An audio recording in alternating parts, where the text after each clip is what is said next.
So I'll hand over to you, Audrey, in your time to take over. Thanks so much, Deirdre. Can everybody hear me okay? Yes. Great. No, sorry, I feel a bit for those 5 people who desperately wanted a cup of tea. So I won't be in the least bit offended if you want to grab a tea. Yes, I was saying in one of the earlier break rooms, my camera is not working, so I kind of feel like this is a big rest in that I can see most, if not all of you, but you can't see me. But if you'll bear with me. So just very, very quickly, thanks so much to Deirdre for the invitation, and I found the conversation thus far extremely energizing. Like previous speakers, I'm just going to, I suppose, highlight 3 very, very kind of brief points in terms of things that have struck me. I suppose I'm aware that there's already a very rich discussion and set of reflections within the development education sector on how COVID-19 can inform development education practice. And obviously today's dialogue is testament to this, but we also have within, say, policy and practice, for example, there's a whole series of think pieces around precisely these issues. So I just kind of took a look at what people have been saying, and I suppose I'm just going to maybe just speak to a couple of those issues that have resonated with me. So it's obviously not going to be possible to do justice to them, but I just want to maybe pick up on, as I said, these 3 themes that have been expressed that I think are all very closely connected. And just with a view to posing a question or 2 about how we can use the experience of COVID-19 to achieve more critical forms of development education.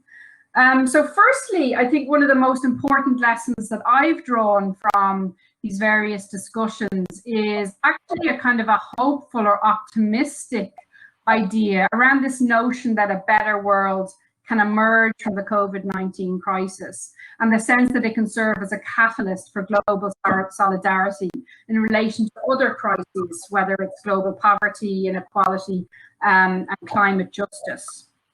So, for example, we see evidence of this in terms of like very high levels of support being expressed for the notion of a universal basic income. So some of these surveys that have been coming out, European level surveys saying that over 70% of people are now in favor of a universal basic income in the context of COVID-19. And at the very least, I think the pandemic has initiated a dialogue about what matters to us. And again, this is something that, you know, Deirdre emphasized earlier when she talked about values.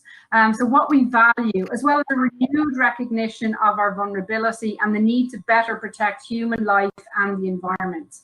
Michael alluded earlier to this second pandemic, that is racism, which, as we know, is very much in the spotlight because of the recent murder of George Floyd in broad daylight by law enforcement officers in the Midwest. And one of the aspects of the global public outcry in response to this has been a mainstreaming of the narrative of white privilege in public discourse. So I'm seeing a lot of discussions on talk shows, video inputs by celebrities and whatnot, which I think is really interesting and important. Because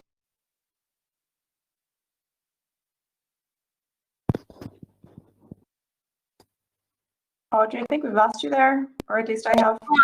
Hi, can you hear me again? Yeah, got you again. So for some reason I auto-muted.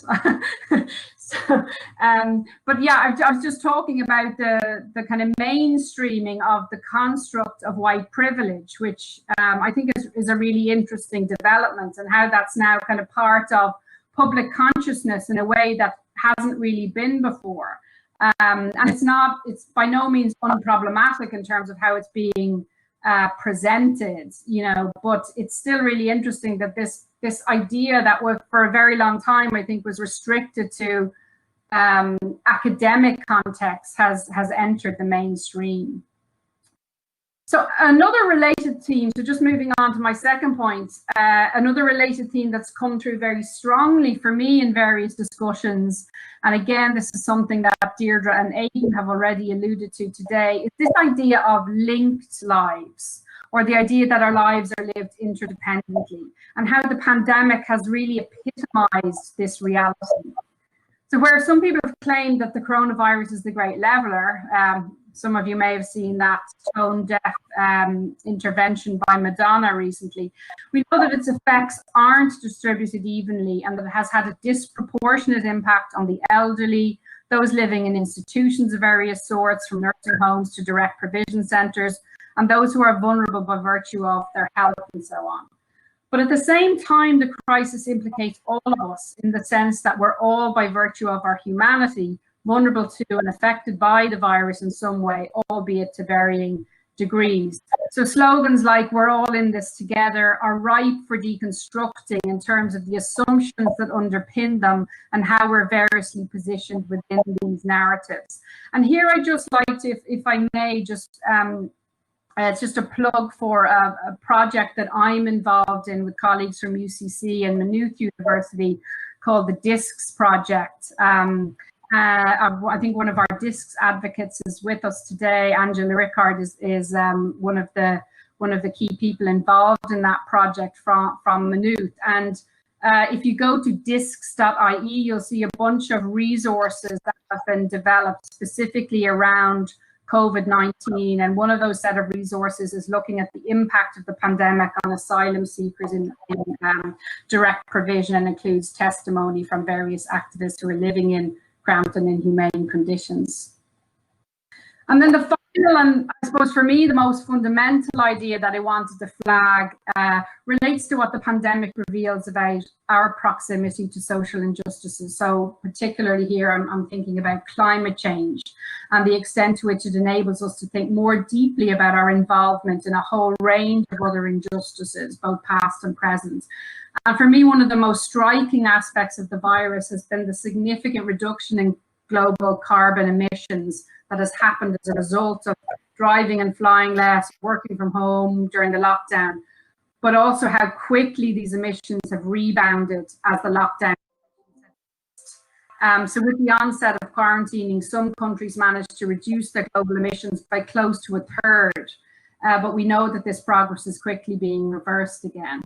So COVID-19 has laid bare just how much of global warming is the result of our fossil fuel usage and practices that are normal features of our daily lives and lifestyles. Everyday practices like going to work are profoundly implicated in the planet's fate, which means that we're complexly entangled in causing harm to one another, even if we don't intend this to be the case. We know that those of us who live in the global north contribute disproportionately to current and future climate-based catastrophes and benefit from the uneven distribution of their effects. And this is what comparative literature and Holocaust scholar Michael Rothberg describes as our positioning as implicated subjects. So this is a kind of set of ideas or a conceptual framework that he's developed that I'm trying to apply to specifically educational contexts. And what Rothberg maintains is that rather than being positioned as victims or the perpetrators of various harms associated with a whole range of global injustices, that we need to look critically and reflexively at ourselves in terms of our responsibility for climate-related harms and injustices. And to me, this is very much the kernel of critical forms of development education, because it allows us to critically consider our role as both part of the problem and the solution to global problems.